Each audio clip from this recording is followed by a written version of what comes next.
रामदास हूँ और ये सब कांग्रेस है। 2024 এমন খেলা খেলবো। अब की बार 400 पार। 24 का चैंपियन में अब बात हॉट सीट की, और आज हॉट सीट में बात करेंगे यूपी और बिहार की एक एक लोकसभा सीट की। 2019 में बीजेपी पश्चिमी यूपी की जो सीट हारी थी उसमें से एक सीट थी नगीना। इस सीट का जातीय गणित बहुत ही दिलचस्प है। क्यों इस बार नगीना में कांटे की टक्कर हो रही है ये हम आपको बताएंगे, और इसके बाद लेकर चलेंगे बिहार के नवादा, जहां भूमिहार और यादवों के गढ़ में इस बार बीजेपी टेंशन में है, लेकिन लालू यादव का खेल भी अपनों ने बिगाड़ रखा है वहां पे।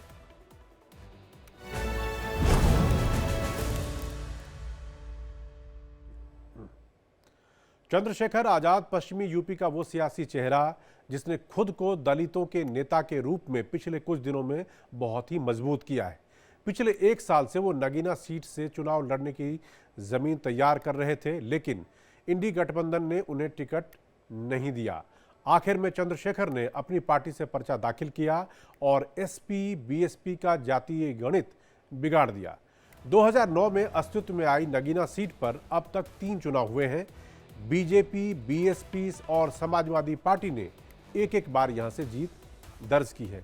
पिछले चुनाव में एसपी, बीएसपी और आरएलडी के समर्थन से बीएसपी ने जीत हासिल की थी, लेकिन इस बार चंद्रशेखर के मैदान में उतरने के बाद मुकाबला चतुष्कोणीय हो गया है। बीजेपी ने इस बार ओम कुमार को टिकट दिया है।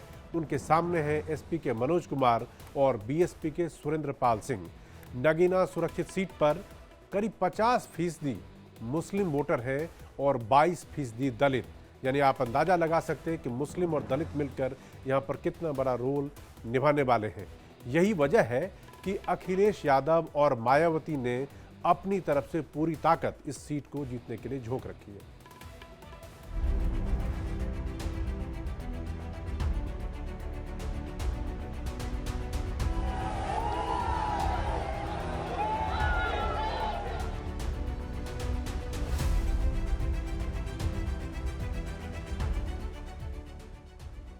यूपी की 17 सुरक्षित सीटों में से एक नगीना में इस बार चुनावी संग्राम बेहद दिलचस्प है।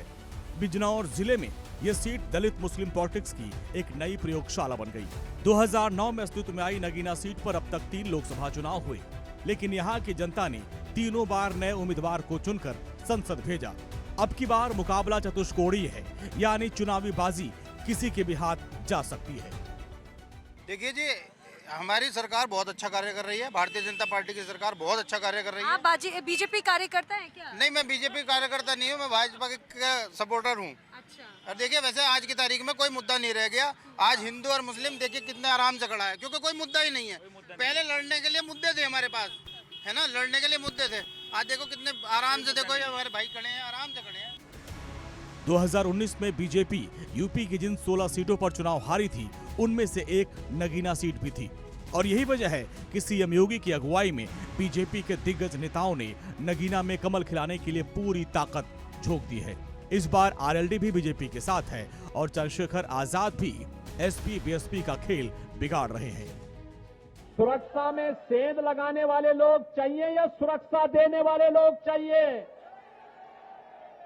बहनों और भाइयों, वही काम ये आरएलडी का नल और भाजपा का कमल मिलकर के करने जा रहा है, और इसीलिए हम लोग आए हैं आपके बीच में। ओम कुमार हमारा एक जुझारू विधायक है, लखनऊ में काम करता, मेहनत करता है, तब योजनाएं लेके आता है। नगीना में मेडिकल कॉलेज की सौगात मिली इन लोगों के प्रयास से। नगीना सीट पर चुनावी महासंग्राम की बात करें तो बीजेपी ने ओम कुमार को मैदान में उतारा है, जो कि पार्टी का दलित चेहरा है और नटहौर से विधायक है। समाजवादी पार्टी ने रिटायर्ड जज मनोज कुमार को नगीना से टिकट दिया है, जबकि बीएसपी ने मौजूदा सांसद गिरीश चंद्र की जगह सुरेंद्र पाल सिंह को दलित मुस्लिम बाहुल सीट से मैदान में उतारा है। लेकिन नगीना के रण में सबसे दिलचस्प नाम है चंद्रशेखर आजाद, जो सभी का खेल बिगाड़ रहे हैं। मुझे पूर्ण विश्वास है कि दलित समाज के साथ साथ सब समाज जो है मेरी मदद करने का काम करेगा। और आप बहनों, ये जो पेपर आपके हाथ में है, ये बैलेट का एक नमूना है। आप इसमें देख रहे होंगे कि सबसे ऊपर किसका निशान है। इसको ऊपर ही रखवाना, सबसे इतना वोट डालना कि ये ऊपर ही रहना चाहिए। जैसा उत्साह है हमारे युवाओं में और लोगों में, चुनावी मुद्दे तो यहाँ पर लोकल मुद्दे हैं। कुछ चिकित्सा जो इस दशा है वो बहुत खराब है, लोग अच्छा इलाज नहीं पा रहे हैं, तो यहाँ अच्छे एम्स टाइप के अस्पताल की आवश्यकता है। कि जनता जो है उसने लड़ने वाले लोगों को मौका दिया। इस जनता ने जिनको मौका दिया वो प्रदेश में मुख्यमंत्री और सेंट्रल मिनिस्टर भी बने। जनता ने तो सबकी मदद की, लेकिन जनता की मदद किसने नहीं की। आज भी आप क्षेत्र में जाकर देखो, इतने बुरे हाल हैं। चंद्रशेखर इंडिया गठबंधन से टिकट चाह रहे थे, लेकिन ना तो उन्हें अखिलेश यादव ने तवज्जो दी और ना ही राहुल गांधी ने। मायावती तो उन्हें पहले ही नकार चुकी हैं। ऐसे में अपनी आजाद समाज पार्टी से वो चुनाव लड़ रहे हैं और सबसे ज्यादा बीएसपी को ही वो नुकसान पहुंचा रहे हैं। यही वजह है कि मायावती के भतीजे आकाश आनंद ने चुनाव प्रचार के लिए सबसे पहले नगीना को ही चुना। 6 अप्रैल को रैली के दौरान आकाश ने सबसे ज्यादा चंद्रशेखर को ही निशाने पर लिया। बहुजन समाज से ही नहीं, बहुत सारे समाज से बहुत सारे लोग लड़ रहे हैं, तो सबको हक है अपनी बात समाज में आके अपनी बात रखने का।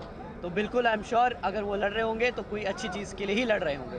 परंतु हमें पता है कि हमारी बहन जी क्या काम करती आई हैं और उन्होंने क्या काम किए हैं। हमारे को पूरा भरोसा है, हमारा समाज हमारे साथ खड़ा है। 2019 में मोदी लहर के बावजूद बीएसपी ने नगीना सीट जीती। बीएसपी उम्मीदवार गिरीश चंद को एसपी और आरएलडी का समर्थन मिला था, लेकिन इस बार बीएसपी और एसपी अलग अलग चुनाव लड़ रही हैं, जबकि आरएलडी बीजेपी के साथ है। चंद्रशेखर भी ताल ठोक रहे हैं और जिससे ये मुकाबला रोचक हो गया है। दरअसल नगीना में मुस्लिम और दलित वोटर निर्णायक भूमिका में होते हैं और जिसमें समाजवादी पार्टी और बीएसपी दोनों का वोट चंद्रशेखर के पाले में जा सकता है। अगर चंद्रशेखर ने दलित और मुस्लिम वोट को काटा तो बीजेपी नगीना में कमल खिला सकती है। 2014 में बीजेपी के उम्मीदवार यशवंत सिंह ने इस सीट पर कमल खिलाया था। सुरक्षित सीट होने की वजह से दलित वोट सभी प्रत्याशियों को मिलेगा। अगर मुस्लिम वोटर पूरी तरीके से समाजवादी पार्टी के खाते में नहीं गया तो इस सीट की लड़ाई कांटे की हो जाएगी, क्योंकि जाट और सवर्ण वोटर पूरी तरीके से बीजेपी के पाले में जा सकता है।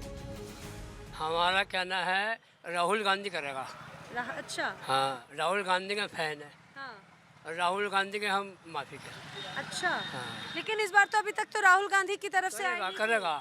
टाइम आने पे, समय आने पे करेगा। समाजवादी पार्टी को उतारा है उन्होंने इस बार चुनाव में। कोई बात नहीं, करेगा जरूर। उन्हें देंगे। जाहिर है कि नगीना में अब की बार कांटे का मुकाबला है।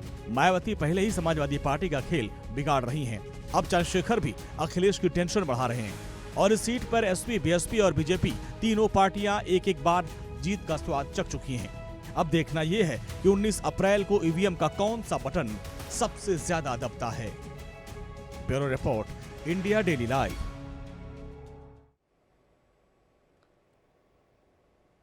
नगीना जिस इलाके में आता है, या कह लीजिए कि जिस वहाँ के आसपास की जो सीटें हैं, पिछले चुनाव में बीजेपी को वहाँ पर ज़्यादा सफलता हासिल नहीं हुई थी।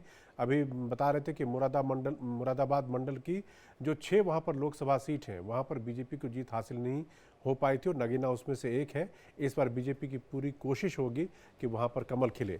इसका समीकरण मैं समझाने की कोशिश करता हूँ। आप देखिए कि जातीय समीकरण और बाकी चीज़ें क्या बता रही हैं। यहाँ पे मुस्लिम और दलित वोटर तय करते हैं हार जीत। वो आपने देखा होगा हमारी रिपोर्ट में कि 50% मुस्लिम और 22% के आसपास दलित हैं, दोनों मिला के लगभग 72% होते हैं। तो कहने की जरूरत नहीं है। एसपी, बीएसपी और बीजेपी एक बार यहाँ पर चुनाव जीती है, क्योंकि परिसीमन के बाद यहाँ पर कुल 3 बार चुनाव हुए और एक बार इन पार्टियों को यहाँ पर जीत हासिल हुई है।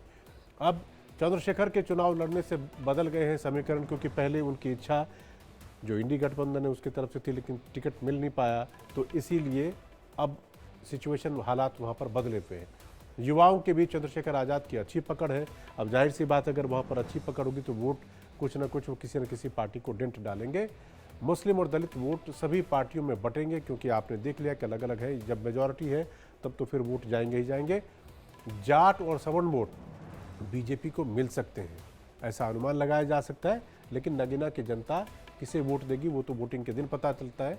अगर वोट बटे तो बीजेपी को हो सकता है फ़ायदा, जिसकी संभावना बीजेपी के लोग करेंगे और प्रचार प्रसार भी वहाँ पर चल रहा है। कानून व्यवस्था और विकास है चुनावी मुद्दा। ये वहाँ का नहीं, आप कह सकते समूचे उत्तर प्रदेश की बात जब होगी तो ऐसे ही कहेंगे। बीजेपी के लोग बताएंगे कि किस तरह से योगी सरकार में या मोदी जी के रहते वहाँ पर चीज़ें बेहतर हुई हैं। विधानसभा की 5 में से 3 सीटों पर एसपी का कब्जा है। समाजवादी पार्टी 5 में से 3 सीटों पर अभी वहाँ पर है। और अगर आप जातीय समीकरण जो मैंने कहा 16 लाख की ये सीट है, इसमें से 50% मुस्लिम है, 22% दलित है और अन्य 28%, यानी 2/3 से ज़्यादा, 2/3 के 3/4 वोट लगभग मुस्लिम प्लस दलित मिला के हो रहे हैं। अगर पीछे के जीते हुए उम्मीदवारों की बात करें तो 2019 में आकर देखिए, गिरीश चंद्र जो बीएसपी के हैं उनको 56% वोट मिला है और जसवंत सिंह जो बीजेपी के हैं उनको 39.78%, यानी मार्जिन अच्छा खासा बड़ा था। मतलब कोई क्लोज विन या क्लोज बहुत नज़दीकी हार का मामला नहीं था। अब आ जाइए उससे 5 साल पहले 2014, तो जैसा कि हर बार एक बार इन लोगों को, तीनों पार्टियों को अलग अलग जीत मिली है, तो 2014 में अब की बारी वहाँ पर बीजेपी के कैंडिडेट को जीत मिली थी, यशवंत सिंह 39.02%, और उनके मुकाबला जो है नंबर 2 पे यशवीर सिंह है समाजवादी पार्टी के 29% से थोड़े ज़्यादा, और बीएसपी वाले गिरीश चंद्र जो हैं वो 26% के साथ तीसरे नंबर पर है। ये 2014 की बात है जो आपके सामने दिख रही है। तो ये हमने बताया कि यूपी के बारे में कि वहाँ पर नगीना का क्या हाल होने वाला है, क्योंकि इस सीट को बीजेपी किसी भी तरीके से चाहेगी कि इस बार वहाँ पर कमल खिले, जो पिछली बार नहीं हो पाया था। बहरहाल ये तो उत्तर प्रदेश की बात थी। अब हम चलते हैं बिहार की तरफ। बिहार की नवादा लोकसभा सीट, जहां विकास के मुद्दे जातीय समीकरण के सामने गौण हो जाते हैं, जिसे राजनीति की प्रयोगशाला भी कहा जाता है, भूमिहार और यादव बाहुल्य वाली इस सीट पर इस बार बीजेपी की टेंशन बढ़ी हुई है, क्योंकि राजवंशी वोटर बीजेपी से नाराज बताए जा रहे हैं। पार्टी ने पीएम मोदी से लेकर सीएम योगी, जो उत्तर प्रदेश के मुख्यमंत्री हैं, सीएम योगी तक को यहाँ प्रचार में उतार दिया है। तेजस्वी यादव ने यादव और अति पिछड़ा वोट बैंक साध कर श्रवण कुशवाहा को टिकट दिया, जबकि बीजेपी से राज्यसभा सांसद और पीएम मोदी के करीबी विवेक ठाकुर मैदान में है। अब विवेक ठाकुर के रहते, और ये विवेक ठाकुर अटल सरकार में उनके पिताजी मंत्री रहे हुए हैं, पिछले 3 चुनाव से ये सीट एनडीए के पास है, लेकिन इस बार मुकाबला आसान नहीं है। तेजस्वी यादव ने प्रचार में पूरा अपनी तरफ से पूरा दम लगा रखा है और वो चाहेंगे कि सीट पर उनकी लालटेन जले, लेकिन होगा क्या उसका थोड़ा बहुत अंदाजा आपको हमारी इस रिपोर्ट में लगेगा।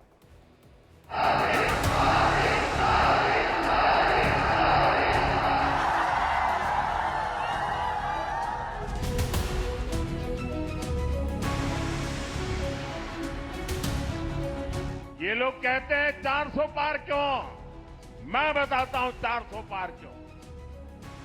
देश की जनता ने तय किया है 400 पार। अब की बार इतिहास लिखेगा नवादा।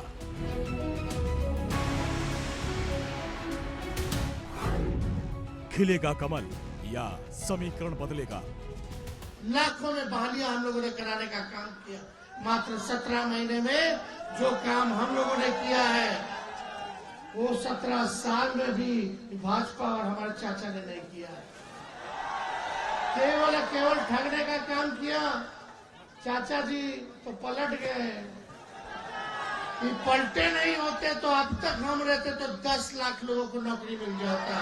10 लाख लोगों को। भूमिहार और यादव बाहुल सीट नवादा में इस बार मुकाबला बेहद दिलचस्प है। दरअसल बिहार की सीट पर स्थानीय मुद्दों से ज्यादा जातीय समीकरण हावी रहते हैं। भूमिहार और यादव समुदाय के अलावा कुशवाहा, वैश्य और मुस्लिम वोटर भी अहम भूमिका निभाते हैं, और यही वजह है कि दोनों पार्टियों ने प्रचार में अपनी पूरी ताकत झोंक दी है। आरजेडी नेता और पूर्व डिप्टी सीएम तेजस्वी यादव ने नवादा में रैली करके अपने प्रत्याशी के पक्ष में माहौल बनाने की कोशिश की, तो 15 अप्रैल को बीजेपी उम्मीदवार के लिए यूपी के मुख्यमंत्री योगी आदित्यनाथ भी नवादा में गरजे थे। यहाँ कोई लड़ाई नहीं है। यहाँ इस बार नवादा की जनता ने ठान लिया है कि बाहरी को बाहर कर देंगे और घर के अपना बेटा को सांसद बनाएंगे। और ये जब सांसद बनेंगे तो नेता बनकर के नहीं बल्कि बेटा बनकर के आप लोगों की सेवा करेंगे। 2.5 करोड़ गरीबों को घर में बिजली के फ्री में कनेक्शन, डिजिटल इंडिया का सपना साकार हो रहा है। एक तरफ मोदी जी भारत को डिजिटल युग में ले जा रहे हैं और दूसरी तरफ आरजेडी और उनके लोग आपको लालटेन युग की ओर पीछे धकेल रहे हैं। बहनों और भाइयों, यही कहने के लिए हम लोग आपके पास आए हैं। भगवान महावीर और बुद्ध ने नवादा की धरती से कभी दुनिया को अहिंसा और शांति का संदेश दिया था, लेकिन ये इलाका लंबे समय तक जाति हिंसा और नक्सलवाद से प्रभावित रहा। मौर्य साम्राज्य का हिस्सा रही नवादा नगरी लंबे वक्त से राजनीति की प्रयोगशाला बनी रही। यहाँ स्थानीय से ज्यादा बाहरी प्रत्याशियों ने जीत दर्ज की है। बीजेपी ने नवादा से इस बार राज्यसभा सांसद और कद्दावर नेता विवेक ठाकुर को टिकट दिया है। पीएम मोदी के करीबी विवेक ठाकुर 20 साल से राजनीति में सक्रिय हैं। विवेक ठाकुर के सामने हैं आरजेडी के उम्मीदवार श्रवण कुशवाहा। इसके पहले वो विधानसभा और विधान परिषद का चुनाव लड़ चुके हैं। जातीय गणित सेट करने के लिए तेजस्वी यादव ने श्रवण कुशवाहा पर दांव लगाया है, लेकिन उन्हें विनोद यादव की बगावत भारी पड़ रही है। टिकट नहीं मिलने से पूर्व मंत्री राजबल्लभ यादव के भाई विनोद यादव बागी हो गए हैं और निर्दलीय ताल ठोक रहे हैं। विनोद यादव नवादा शहर से आरजेडी के विधायक विभा देवी के देवर हैं। देखिए, हम लोगों ने जा रही थी पर अब नहीं, और पहले ही हम लोगों ने कहा कि चुनाव मैं नहीं, चुनाव यहाँ के एक एक आवाम, एक एक मतदाता, वह चाहे औरत हो, मर्द हो, पिछड़ा हो, अति पिछड़ा हो, दलित हो, महादलित हो, अल्पसंख्यक हो या अगड़ा हो, कोई पटना हो, मुंगेर हो, बाढ़ हो, बख्तियारपुर हो, या इधर उधर नहीं जन्म लिया। हम लोगों ने नवादा के पैदाश है, नवादा की धरती पर जन्म लिया है, नवादा का नमक खाया है, बहुत नीचे से यहाँ तक आए हैं, तो स्वाभाविक है कि आज मुझे मौका मिल रहा है इस नमक का फर्ज अदा करने का, तो आने वाला समय में हम निश्चित तौर पर करेंगे। जनता का प्यार तो अभी इतना मिल रहा है कि चुनाव अगर कल हो जाए तो ये आपका प्रश्न समाप्त हो जाएगा।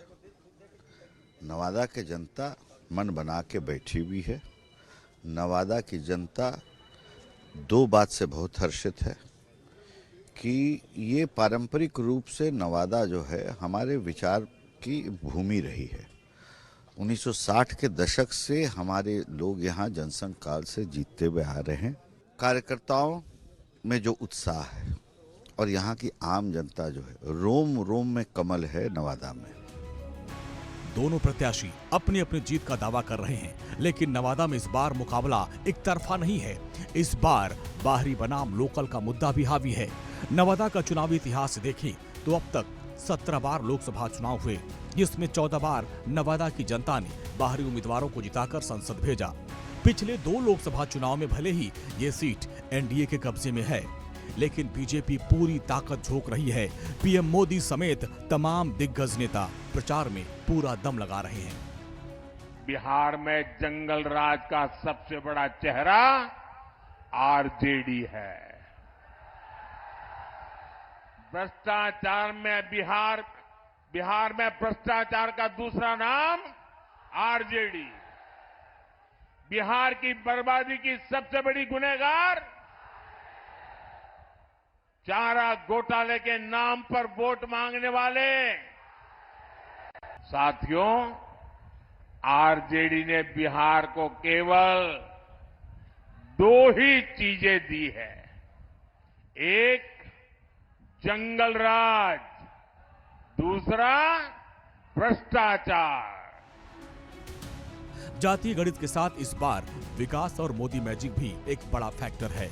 अगर बागी विनोद यादव वोट बैंक में सेंध लगा लेते हैं तो बीजेपी के उम्मीदवार विवेक ठाकुर को फायदा मिलेगा। हालांकि विधानसभा चुनाव का गणित बीजेपी को टेंशन दे रहा है। नवादा सीट के अंतर्गत 6 विधानसभाएं आती हैं और जिसमें 3 पर आरजेडी, 1 पर कांग्रेस का कब्जा है। बीजेपी और जेडीयू के खाते में सिर्फ एक सीट है। 18 साल से है, 18वां साल हमने कभी अपने किसी परिवार को आगे बढ़ाया? कोई जानता हम लोगों के परिवार को? लेकिन आप देख लीजिए, इन लोगों को जब मौका मिलता है तब पति पत्नी, बाल बच्चा, बेटा बेटी, इन्हीं सबको आगे बढ़ा रहा है। कितना लोगों को इस बार टिकट दे रहा है? तो याद करिए, लोगों को नहीं मिलना चाहिए।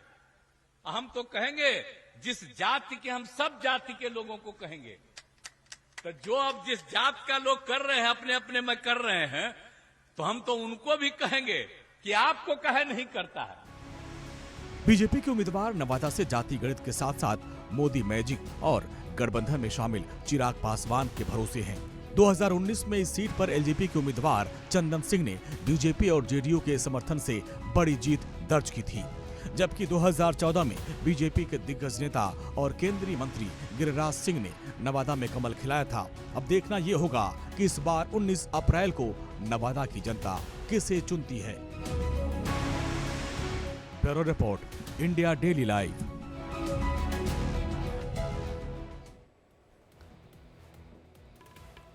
तो दिन ज़्यादा नहीं बचे हैं, 19 तारीख को नवादा में वोटिंग होने वाली है और उस दिन पता चल जाएगा कि किसकी किस्मत जनता ने उनके फेवर में लॉक की और किनको जनता ने रिजेक्ट कर दिया। बहरहाल हम देखते हैं नवादा का वहाँ का जो समीकरण है सियासी कि किसको इस बार एडवांटेज मिल सकता है, किसको बढ़त मिल सकती है। तो नवादा का चुनावी समीकरण आपके सामने है। भूमिहार और यादव वोटर तय करते हैं कि वहाँ पर जीत और हार को किसकी होगी, क्योंकि वो वोटर वहाँ पर उनकी अधिकता है, वो ज़्यादा संख्या में है। बीजेपी का गढ़ रही है, पिछले 3 चुनाव से एनडीए का कब्जा है। अभी आप देखेंगे कि पिछला चुनाव भी एलजेपी और उससे पहले जो है एनडीए के कैंडिडेट गिरिराज सिंह वहाँ पर जीते थे। श्रवण कुशवाहा के जरिए पिछड़ों को साध रही है आरजेडी, ये उनके उम्मीदवार है अब की बारी। और विनोद यादव की बगावत से बिगड़ा तेजस्वी का गणित। विनोद यादव जो आरजेडी के नेता थे वो बागी हो गए और अब वो निर्दलीय होकर वहाँ से चुनाव लड़ रहे हैं। तो निर्दलीय होकर अगर आरजेडी का कोई उम्मीदवार चुनाव लड़ता है तो पार्टी को निश्चित तौर पर उससे नुकसान ही होगा। नवादा से विधायक विभा यादव के देवर है विनोद यादव, यानी कि उनकी भाभी भी वहाँ पे पास की सीट से विधायक रही हुए। विधानसभा की 6 सीटों में एनडीए के पास सिर्फ 2 सीट है, यानी कि एनडीए की जो अगेंस्ट की पार्टियां हैं वहाँ के विधानसभा में उनका थोड़ा दबदबा है। मोदी लहर, विकास और रोजगार अहम चुनावी मुद्दा है। ये मुद्दा लगभग हर जगह आप कह सकते हैं। ये एक अहम चीज़ है कि बाहरी और स्थानीय प्रत्याशी का मुद्दा भी उठ रहा है। दोनों एक दूसरे पे आरोप प्रत्यारोप लगा रहे हैं। ये उसका समीकरण। अब आप कास्ट फैक्टर देख लीजिए। यहाँ पर जिसकी बात की भूमिहार आबादी वहाँ पर 30% है। 30% का मतलब बहुत ही बड़ा निर्णायक हो सकता है किसी के पक्ष में जाना। यादव वोटरों की संख्या तकरीबन 25% है, 1/4 आबादी। और SC/ST समुदाय के लोग वहाँ पर 15% है और मुस्लिम 5, यानी भूमिहार प्लस यादव अगर आप मिला दें तो आधे से ज़्यादा वोट हो जाते हैं, जो किसी भी पार्टी के लिए उसकी भविष्य तय करने के लिए काफ़ी हो सकता है उस सीट पर। अब आगे अगर आप उम्मीदवारों की बात करें तो ये 2019 है। एलजेपी के चंदन सिंह वहाँ से जीते थे। 50 से ज़्यादा 52.59% वोट उनको मिले और उनके सामने आरजेडी की विभा देवी, जिनको कि 36% यानी कि मार्जिन 16% से ज़्यादा का था। ये काफ़ी बड़ा होता है। अब 2014 में वापस जाइए तो ये देखिए, ये यहाँ पे गिरिराज सिंह आप लगातार अपने बयान और अपनी बातों को लेकर सुर्खियों में रहते हैं, मुखर वक्ता हैं। उनको 44% वोट मिले थे और उनके सामने थे आरजेडी के राजवल्लभ प्रसाद, जिनको कि 28% वोट उस वक्त 2014 में, आज से 10 साल पहले मिला था। तो ये 2014 की स्थिति है और 2019 की स्थिति मैंने आपको बता दी। अब ये तो थी नवादा और इससे पहले हमने आपको नगीना सीट का भी हाल बताया। तो आज हॉट सीट में बस इन 2 सीटों की बात। कल फिर हम आपके सामने आएंगे तो किसी और मुद्दे को लेकर आएंगे और किसी और हॉट सीट के बारे में बात करेंगे। तब तक आप देखते रहिए इंडिया डेली लाइव।